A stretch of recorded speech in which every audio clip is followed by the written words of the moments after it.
करू शकत नाही, आपली खुर्ची सोडू शकत नाही. नेत्यांना बोलवायचं, व्यापाऱ्यांना बोलवायचं, इथं असणाऱ्या मीटिंग घ्यायच्या, पण ग्राउंडला काय झालं त्याचा रिपोर्ट कोण आणणार? म्हणून मी मागणी केली की तुम्ही ग्राउंडला जा, त्या लोकांना विश्वासात घ्या. तुम्हाला शांतता कमिटीच्या बैठका घ्यायच्यात ना, तर बुद्धविहारात घ्या, आमच्या समाजाला विश्वासात घ्या. तुम्ही जर इथं दिखावा करत राहिले तर तिथं काय होतंय तुम्हाला कसं कळणार? त्याचा अहवाल कोण बनवणार? लोक फ्रॅक्चर झालेत, रक्तबंबाळ झालेत, त्यांना दवाखान्यात सुद्धा घेऊन जाता येत नाही, घरात खितपत पडलेत.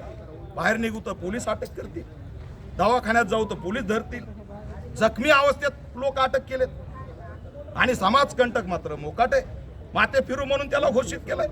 बरं, माते फिरूचं सर्टिफिकेट देतंय कोण? फक्त मेघनाताई बोर्डीकर आणि देवेंद्र फडणवीस. यंत्रणेच्या कोणत्याही लेटरमध्ये तो माथे फिरू पागल आहे असं स्टेटमेंट नाही.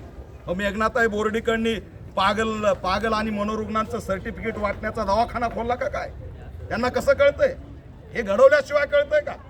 काय केल्यावर काय करायचं हे सुनियोजित कट होता म्हणून हे स्टेटमेंट आहे. आणि म्हणून त्यांची सुद्धा या ठिकाणी चौकशी झाली पाहिजे. व्यापारी महासंघाने आमच्या विरोधात भूमिका घेऊ नये.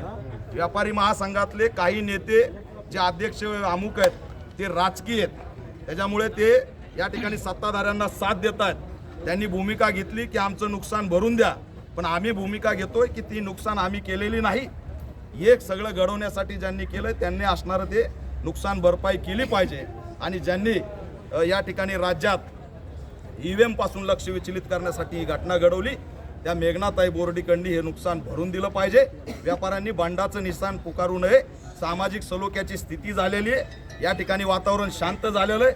भीमा कोरेगावला आमच्या हजारो गाड्या फोडल्या, आमच्या असणारे आया बहिणींना दगड मारले, आमचं करोडो अब्ज रुपयाचं नुकसान झालं.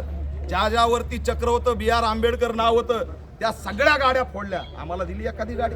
आमचं केलं त्यांनी तिथं पुनर्वसन, आमची केली नुकसान भरपाई. तर यामध्ये सुद्धा ही भूमिका दुटप्पी. व्यापारी महासंघाला मी आव्हान करतोय, सामाजिक सलोखा राखा. मी कलेक्टरांना सुद्धा सांगितलंय, जर का व्यापारी धमकी देत असतील, त्यांच्या GST साठी लढणारे आम्ही आहेत, त्यांच्या न्याय हक्कासाठी लढणारे आंबेडकरवादी आहेत. संविधान नसतं ते व्यापार सुद्धा टाकू शकले नसते.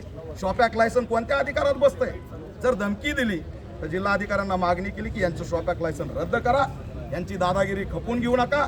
गाव कुसामध्ये जेव्हा आमच्यावर अन्याय होतो त्यावेळेस सामाजिक बहिष्कार टाकला जातो. आता परभणीमध्ये शहरी व्यावसायिक बहिष्कार टाकलाय आणि हा पायंडा योग्य नाही, तो थांबला पाहिजे. व्यापाऱ्यांनी सहकार्य करावं. आम्हाला या ठिकाणी कोलीत धरू नये, आमच्यावर संशय घेऊ नये. भीम सैनिक हे कृत्य करणार नाहीत. हे घडवण्याआधी